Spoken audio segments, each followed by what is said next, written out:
लक्ष्मीकान्तं कमलनयनं योगिभिर्ध्यानं गम्यं वन्दे विष्णुं भवभयहरं सर्वलोकैकनाथनं।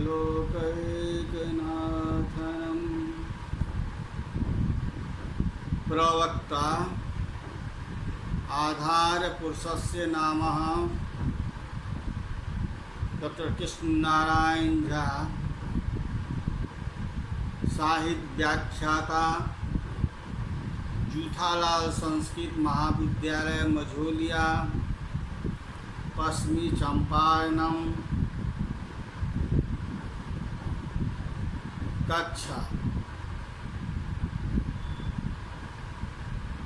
यानी वर्ग, शास्त्री प्रतिष्ठा, द्वितीय खंड में प्रतिष्ठा तृतीय पत्र। निर्धारित पुस्तक का नाम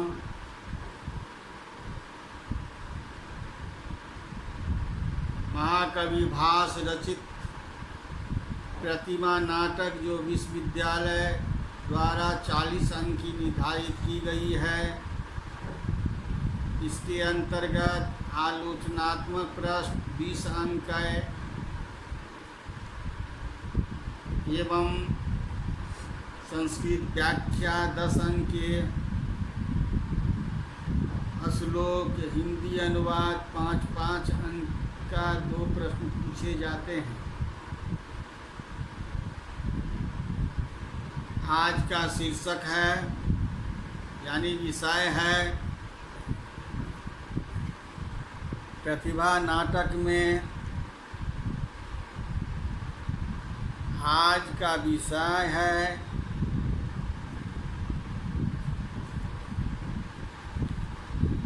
प्रतिभा नाटक में केकई एवं कौशल्या का चलित चित्रण।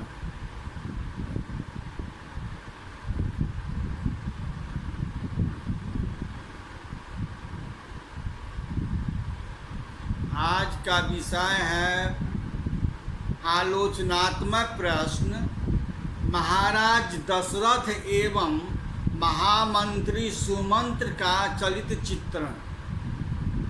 पूर्व व्याख्यान में प्रतिभा नाटक में केकई एवं कौशल्या का चलित चित्रण के बारे में जानकारी प्राप्त किए थे। आज प्रतिमा नाटक महाकवि भास रचित महाराज दशरथ एवं महामंत्री सचिव सुमंत्र के चलित चित्रण के बारे में जानकारी देने जा रहा हूँ। महाराज दशरथ राम के स्नेही पिता हैं। संतति स्नेह उसके जीवन का संबल है।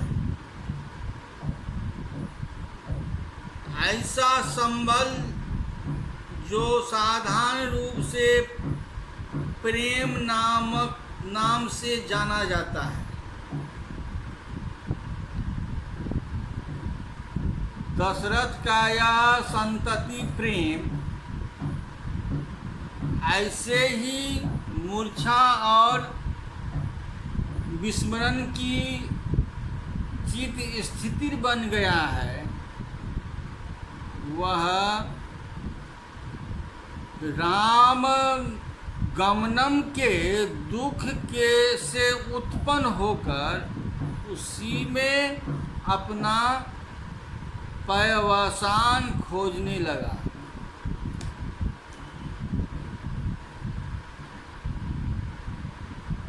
पुत्र वियोग में व्याकुल, हृदय महाराज उठते हैं, गिरते हैं, फिर उठते हैं हाय राम को रट लगाए हुए हैं। वाह रे दुख। प्रत्युत्थाय चोत्थाय हा हेतुश्चले पुनः मुहुः दिशं पश्यति तामेव जयायातो रूढदृह।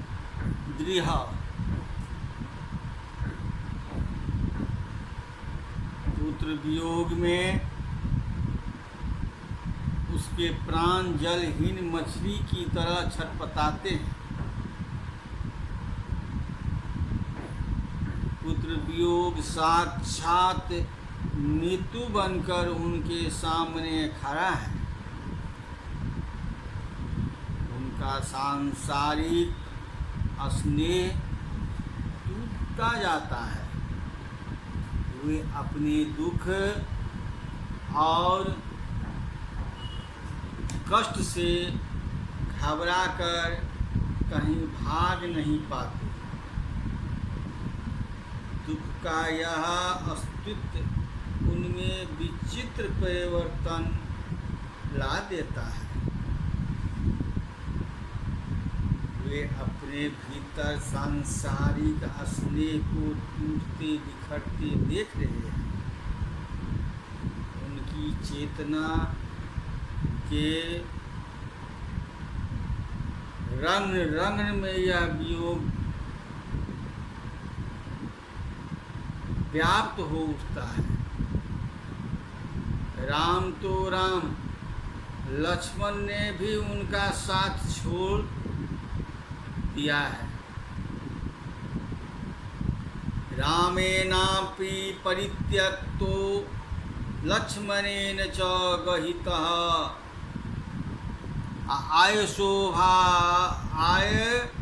शोभाभाजनं लोके परित्यक्त्य श्रुताप्यमहम्। उन्हें यह आश्चर्य लगता है कि लक्ष्मण के भातृ प्रेम के आगे पित स्नेह को भी तिलांजलि दे दी है।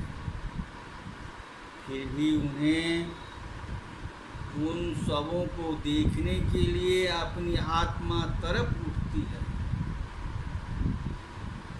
हा वत्स रामः जगतां नयनाभिरामः, हा वत्स लक्ष्मणः सलक्ष्मणः सर्वगात्र, हा साध्वी मैथिली प्रति स्थिति चित्तवृत्ते, हा गता किल वनम बत में तनुजा। पुत्र वियोग में भी राम मनः अस्तव्यस्तन विक्षिप्त मस्तिष्क वाले महाराज दशरथ धरती पर छटपटा रहे हैं। उनके सारे के सारे पारिवारिक स्नेह कच्चे घरों की तरह टूट फूट गए हैं।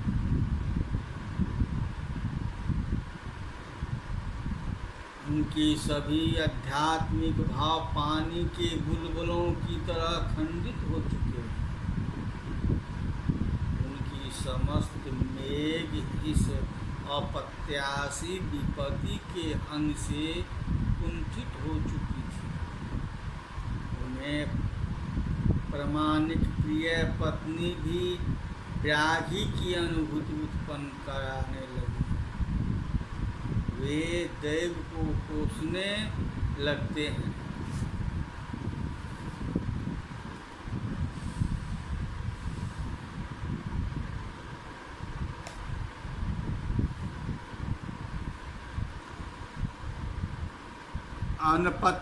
अनपत्या वयं रामः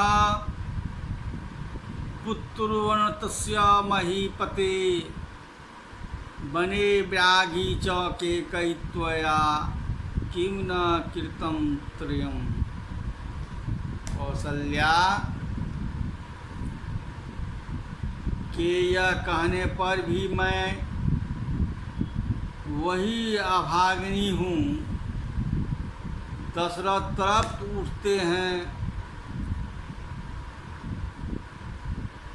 नहीं नहीं कौशल्य तुम धन्य हो, तुम्हें तो राम को गर्भ में धारण किया है, तुमने तो राम को गर्भ में धारण किया है।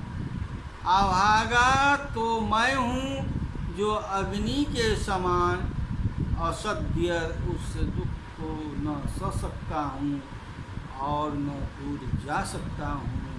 मेरे इंद्रिय सुन हो गए। कौशल्ये सारवती खलवसी त्वया ही खलु रामो गर्भे धृतः। वैभव की नगरी अयोध्या में लौकिक विभूतियों से भरी राजधानी में खोए खोए से मुरझाए से राम से मिलने की आशा में महाराज संकटपत स्थिति में जी रहे हैं। उनके पुत्र प्यार में व्यथा थी और व्यथा में राम मिलन की अनुभूति थी। वे तड़प कर भी जी रहे थे क्योंकि उनकी अनुभूतियाँ जीवित थी। अतीत होकर भी वर्तमान का संबल थी। वे निरंतर उन अनुभूतियों में घुलते रहते थे। शांत स्थित जड़वत सचिव सुमंत्र के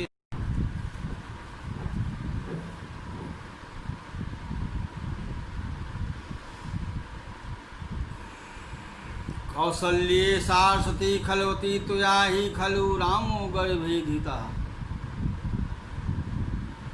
वैभव की नगरी अयोध्या में लौकिक विभूतियों से भरी हुई राजधानी में खोए खोए से मुरझाए से राम से मिलने की आशा में महाराज संकटापत स्थिति में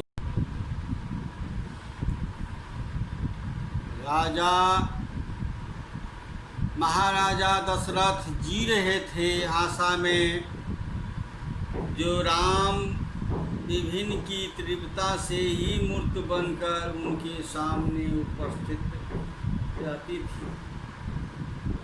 अपने अतीत के पुत्र स्नेह की स्मृति में वे लीन हो जाना चाहते थे, किंतु हाय राम की स्मृति मूर्ति बनकर भी बिखर जाती है, जिसकी व्यथा ही जिस उनके तन मन को झंझना रही थी। हाय राम को राजा बनने की उनकी इच्छा अंत तक अपूर्ण ही रह जाती है। निराशा के हृदय से चिपकते राजा अपनी संसार यात्रा पुत्र वियोग में ही तड़प कर समाप्त कर देते हैं।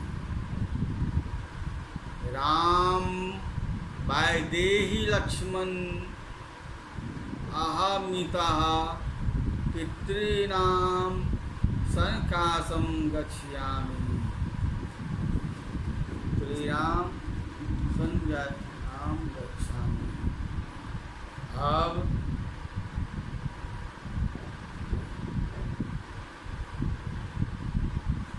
अब मैं महामंत्री सुमंत के बारे में, चलचित्रण के बारे में जानकारी दे रहा हूँ। महाकवि सुमंत, महामंत्री सुमंत चरित्र की भाष में स्थान, विस्तार और सहानुभूति की दृष्टि से उचित स्थान नहीं दिया गया। कवि भास प्रतिमा नाटक में सचिव सुमंत्र के चरित्र को स्थान, विस्तार और सहानुभूति की दृष्टि से स्थान नहीं दिए। अंततः सुमंत्र का चरित्र राम, लक्ष्मण, भरत, कैकेयी, सीता और कौशल्या के बीच स्वतः विकसित होता गया है। प्रतिमा के सभी नाटक 100% के क्रम में सुमंत्र के व्यक्तित्व से प्रत्यक्ष अथवा परोक्ष रूप से संबंधित है। राम, लक्ष्मण, भरत, कैकेयी और महाराज दशरथ के चरित्र विकास की पृष्ठभूमि के रूप में उसके लिए परिस्थिति का बीजारोपण करते हैं और कभी अपनी परिस्थिति का उनके चरित्र विकास पर भी प्रभाव डालते हैं। महारानी कैकेयी के प्रति संदिग्धशील भरत के हृदय को शांत करने में हम सुमंत्र को साक्ष्य के रूप में पृष्ठभूमि बन पाते हैं, जबकि रामायण में सुमंत्र कैकेयी पर क्रुद्ध होकर उसे भावांतक वाक्य बाणों से बीनता है। राम वन गमनम की शोचनीय परिस्थिति से जनित विषाद भी इस नाटक की रीढ़ हड्डी है, जिस पर संपूर्ण घटना की अस्थिरता विलंबित है। प्रथम सर्ग में राज्याभिषेक के अवसर पर मुस्कुराता जिस सुमंत्र के व्यक्तित्व का हमें दर्शन होता है, वहीं सुमंत्र जन स्थान से दोबारा लौटने पर होता हुआ दुखद घटना का वर्णन करने के कारण जहाँ नाटकीय पार्श्व भूमि का निर्माण करता है, वहीं दूसरी ओर इक्ष्वाकुल के इन उपद्रवों से व्याकुल होकर अपनी वायु की अधिकता का होता है। अनवास्यमानश्चिन्न जीव दोषे कृतघ्न भावेन विडम्ब्यमानः अहं किं तस्मिन् नृपतो विपन्ने जीवानि शून्यं रथस्य सुतः। सचिव सुमंत्र जो इस नाटक के सारे दबाव को घटनाओं के घात प्रतिघातों का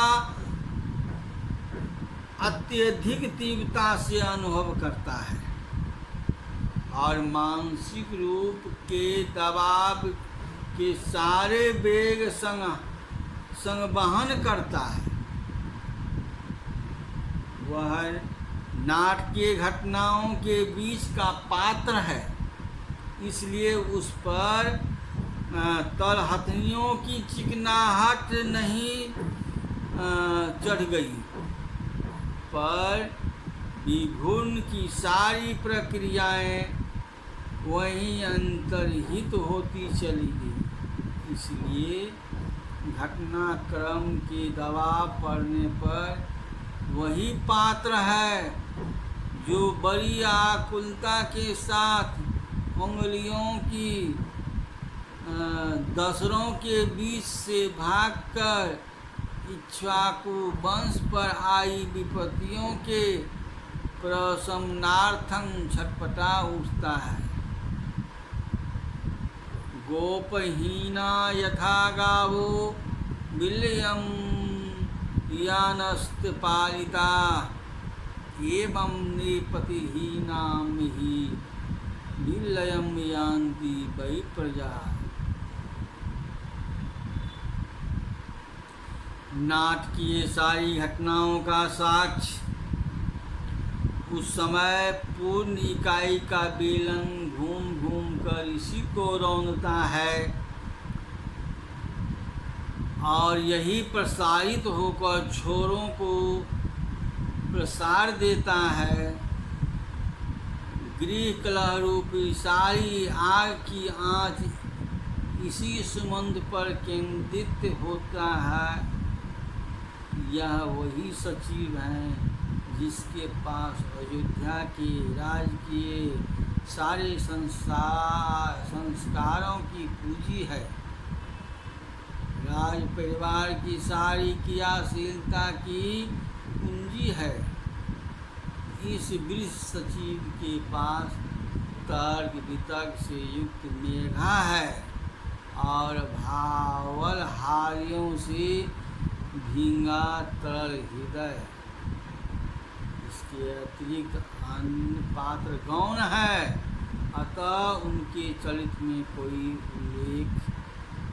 उल्लेख्य विशेषता नहीं।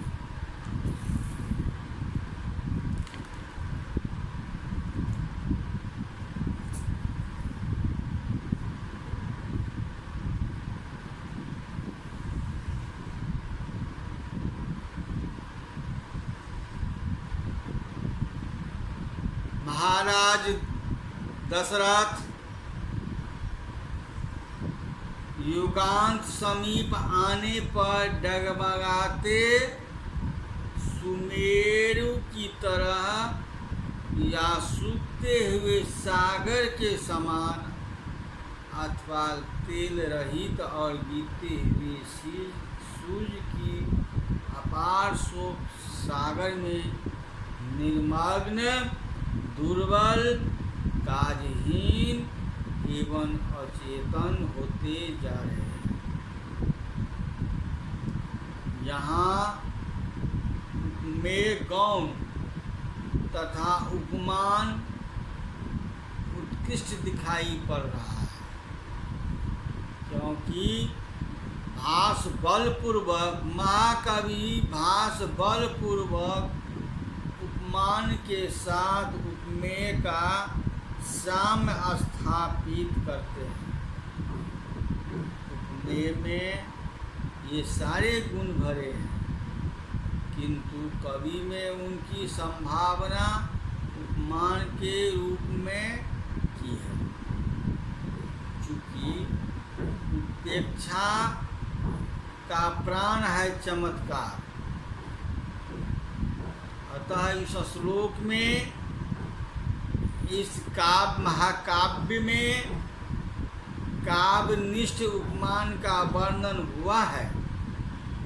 यहाँ संभावना का प्राधान्य है और उपेक्षा शब्द इसी का बोधक बन गया है। यहाँ प्रकृति सागर सूर्य और मेरु की जगह अपरौकित महाराज की ओर कवि की मानसी वृत्ति अधिक स्पष्ट हुई है। भास ने यहाँ महाराज दशरथ के प्रति चमत्कारपूर्ण आकर्षण प्रकट किया है। कवि का एक अर्थांतरन्यास की प्रयोग भी द्रष्टव्य है। अर्थांतरन्यास का अर्थ है अर्थांतरः, अर्थात अन्य अर्थ का न्यास या रखना। इसमें प्रस्तुत अर्थ के समर्थन या पुष्टि के लिए अन्य अर्थ का अर्थांतर का न्यास किया जाता है। प्रतिमा के तृतीय अंक में भरत की यह उक्ति दर्शनीय है। अयोध्या मठविभूतां पित्रा माता च वज्जितां पिपासोतार्थो अनुबधामि अचिंतोयां नदीन्यवः।